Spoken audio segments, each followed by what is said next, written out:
नमस्कार दोस्तों, आज हम पढ़ने वाले हैं कक्षा 12वीं के लिए एक बहुत ही इम्पोर्टेंट टॉपिक एंटोनिम। अभी तक के जो पिछले सालों के पेपर हुए हैं उन पेपर में जो भी अनसीन पैसेज आए हैं उन अनसीन पैसेज में जो भी एंटोनिम पूछे गए हैं उन सभी क्वेश्चनों को हम कवर करने वाले हैं, तो ध्यान से समझना। तो देखिए, क्वेश्चन कुछ इस प्रकार से पूछे गए हैं। इन सभी प्रश्नों को हम पढ़ने वाले हैं, तो ध्यान से समझते चलना, क्योंकि ये सभी प्रश्न जो है पिछले सालों के क्वेश्चन पेपर में जो अनसीन पैसेज आई थी उन अनसीन पैसेज में विलोम शब्द पूछे गए हैं। तो आज हम इन 16 क्वेश्चनों को समझने वाले हैं, तो ध्यान से समझना। तो देखिए, पहला क्वेश्चन सिलेक्ट करना यानी चयन करना है, द करेक्ट यानी सही और अल्टरनेटिव यानी विकल्प। तो जो सही विकल्प होगा इन चार में से हमें उसका चयन करना है। दैट इज द अपोजिट, जो कि अपोजिट है ऑफ द वर्ड पेट। पेट शब्द का अपोजिट इन चार में से कौन सा है ये हमें बताना है। तो देखिए, पेट का मतलब होता है पालतू या घरेलू होता है पेट का मतलब, और टेम यानी देखें तो टेम का मतलब भी होता है पालतू, और होमली का मतलब होता है घरेलू, और लविंग का मतलब होता है प्रिय, और वाइल्ड का मतलब होता है जंगली। तो देखिए, पालतू का विलोम शब्द क्या होगा, फिर जंगली होगा, क्योंकि ये भी पालतू और ये घरेलू, तो ये तो हो नहीं सकते हैं। और फिर इसका लविंग से तो कोई मैच ही नहीं करता, क्योंकि लविंग यानी प्रिय होगा और पेट पालतू है, तो इसका विलोम शब्द हो जाएगा जंगली। तो पेट का विलोम शब्द क्या होता है, वाइल्ड होता है। फिर इसके बाद सेकेंड क्वेश्चन देखिए, the opposite of the word modern. तो मॉडर्न का विलोम शब्द क्या है ये हमें बताना है। मॉडर्न यानी होता है आधुनिक, यानी आज का जो नई नई चीज बनती है ना उसे हम मॉडर्न कहते हैं। अब देखिए, चार ऑप्शन है। न्यू यानी होता है नया, और अर्ली यानी जल्दी होता है, एंशिएंट यानी बहुत पुराना होता है प्राचीन, और रीसेंट यानी हाल ही का। तो देखिए, मॉडर्न यानी कि आधुनिक या फिर नया होता है, और न्यू यानी भी नया, और रीसेंट यानी हाल ही का, और फिर अर्ली यानी जल्दी। तो ये तीन तो हो नहीं सकते हैं। मॉडर्न यानी आधुनिक यानी आज का, नया, तो इसका विलोम शब्द क्या हो जाएगा फिर पुराना, क्योंकि मॉडर्न यानी आज का और विलोम शब्द क्या होगा बहुत पुराना। तो एंशिएंट जो है इसका राइट आंसर हो जाएगा। फिर देखिए, अगला क्वेश्चन है कि गिव यानी बताइए अपोजिट ऑफ फॉरगेट। फॉरगेट का अपोजिट हमें बताना है। देखिए, फॉरगेट का मतलब होता है भूलना, और फॉरगेट का विलोम शब्द क्या होगा फिर याद करना होगा। अब देखिए, डार्क यानी कि होता है अंधेरा, और डल यानी होता है मंद बुद्धि का, काल यानी होता है बुलाना, रिमेम्बर होता है याद करना। तो भूल जाना का विलोम शब्द क्या हो गया फिर रिमेम्बर हो गया, क्योंकि इसका मतलब है याद करना। फिर अगला क्वेश्चन, एंटोनिम ऑफ लेजर। देखिए, लेजर का मतलब होता है फुर्सत या फिर खाली समय होता है लेजर का मतलब। अब देखिए, यहाँ पे ऑप्शन क्या है, पहला ऑप्शन है फ्री टाइम। तो ये तो बिल्कुल इसका सेम मीनिंग हो रहा है कि यहाँ पे लेजर का मतलब है फुर्सत या खाली समय, वही तो फ्री टाइम कहलाता है। और स्पेयर टाइम यानी होता है अतिरिक्त समय, तो स्पेयर टाइम यानी अतिरिक्त समय होता है, तो ये भी इसका सेम मीनिंग हो जाएगा। और हाल्ट यानी होता है विराम, या कोई काम जब हम बंद कर देते हैं उस पर रोक लगा देते हैं तो वो हाल्ट कहलाता है।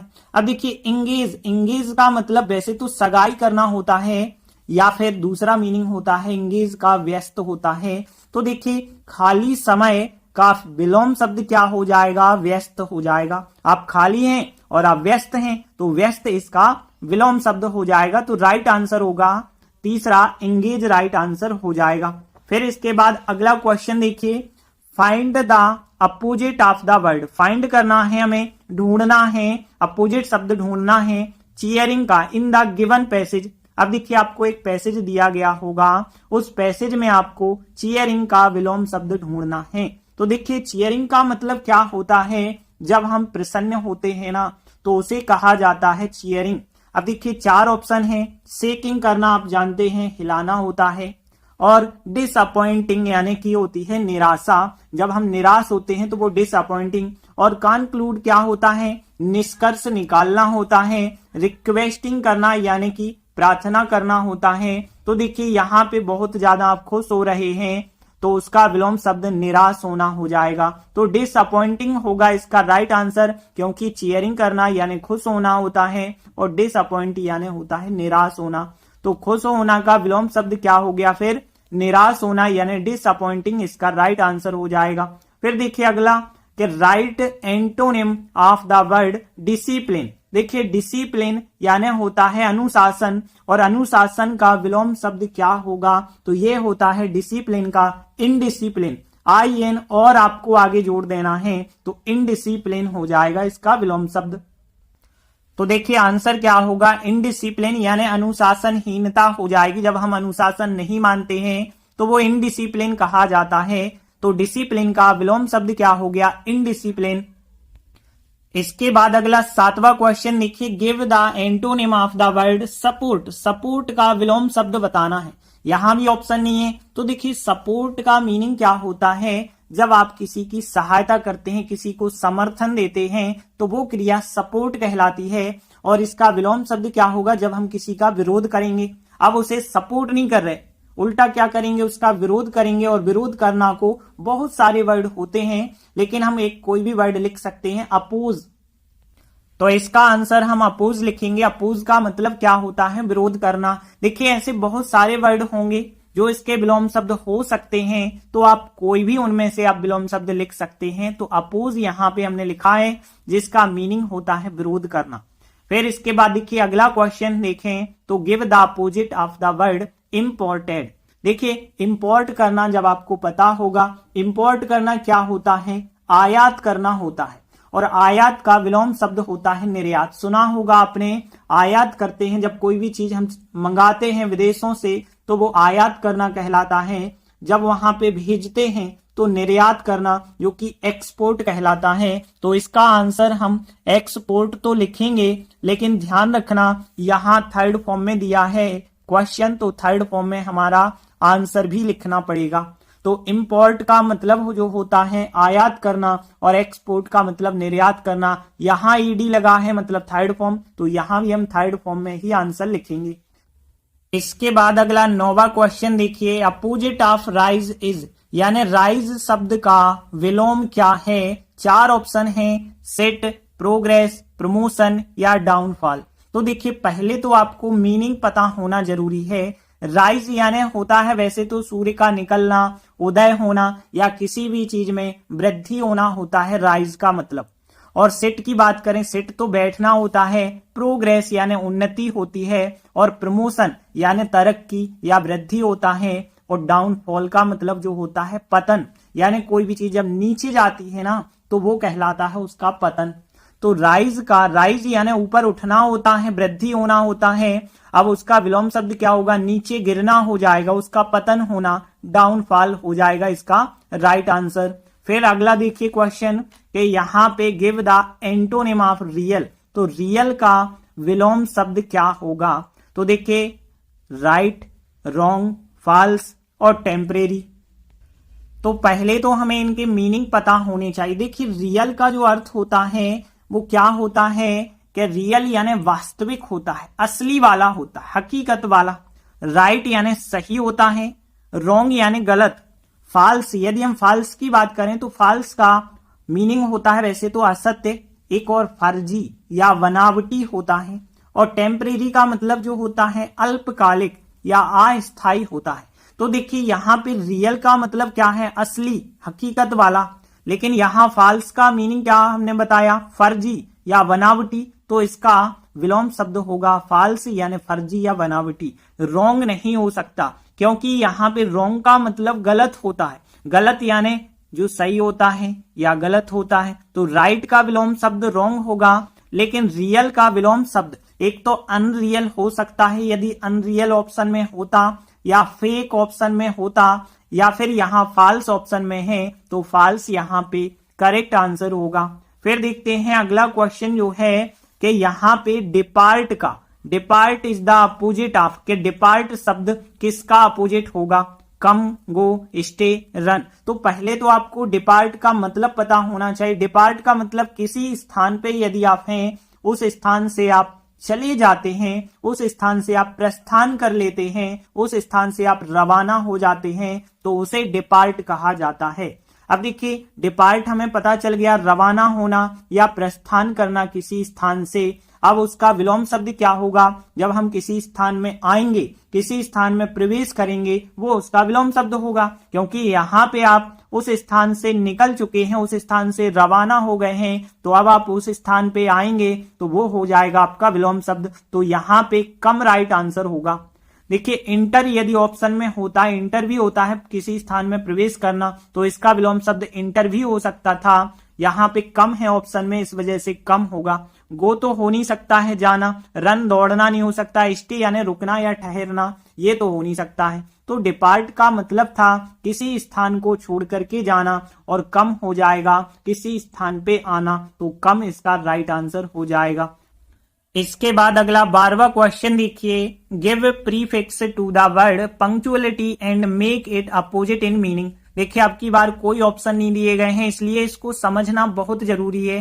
गिव यानी बताइए, प्रीफिक्स यानी होता है उपसर्ग। आपको पता है उपसर्ग कहाँ लगाए जाते हैं और प्रत्यय कहाँ लगाए जाते हैं। उपसर्ग लगता है आगे और प्रत्यय लगते हैं पीछे, तो हमें यहाँ पे प्रीफिक्स वाला वर्ड बताना है जो कि पंक्चुअलिटी का विलोम शब्द होगा। तो देखिए पंक्चुअलिटी होती है समय का पाबंदी कहलाता है, जो समय के अनुसार चलता है उसे कहा जाता है पंक्चुअलिटी, यानी समय की पाबंदिता कह सकते हैं।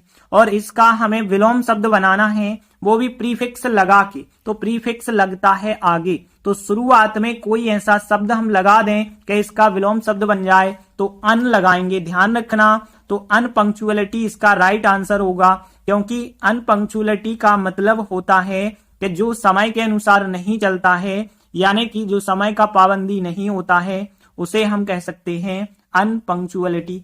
तो यहाँ पंक्चुअलिटी का विलोम शब्द बनाना था हमें, और प्रीफिक्स लगा के, तो आगे शुरुआत में अन लगा के हमने बना दिया है।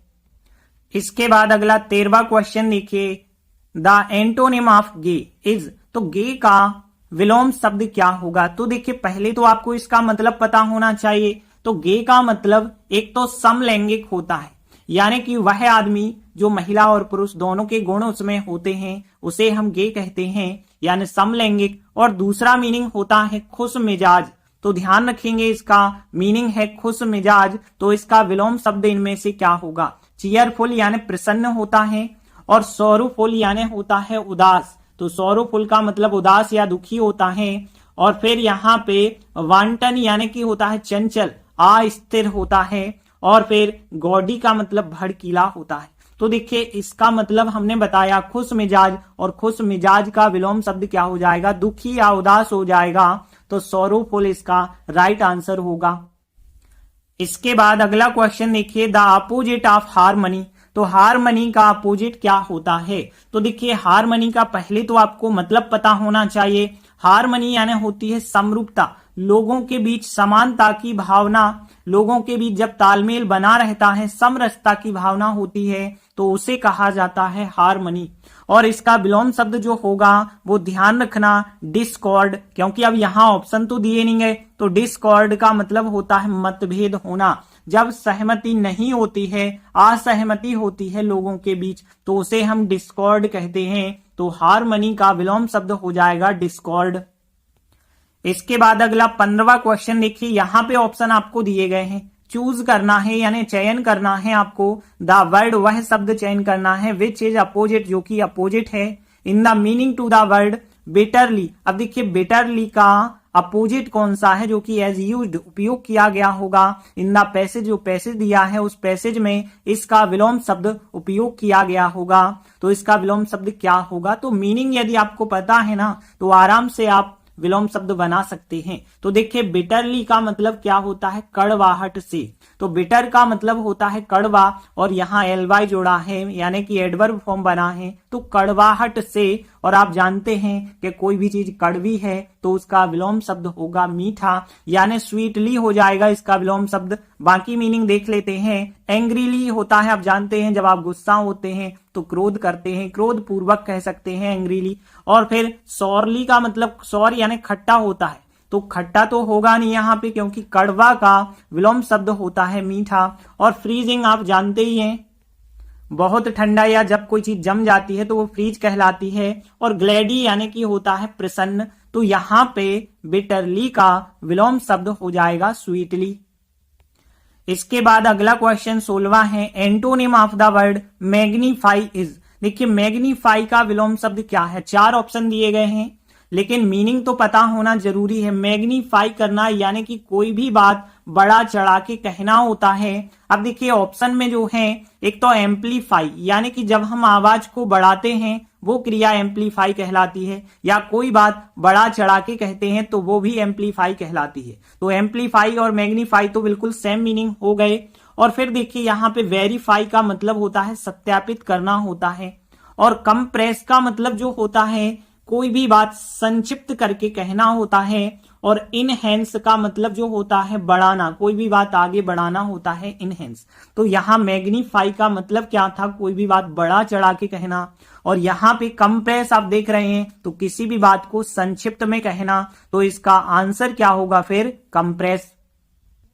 तो इस प्रकार से आज हमने 16 विलोम शब्द किए हैं जो कि पिछले सालों की अनसीन पैसेज में आए हुए क्वेश्चन हैं। अब हम आगे के वीडियो में noun form, adverb form, adjective form ये सभी पढ़ने वाले हैं, तो ध्यान से आगे के वीडियो को आप देखना। धन्यवाद।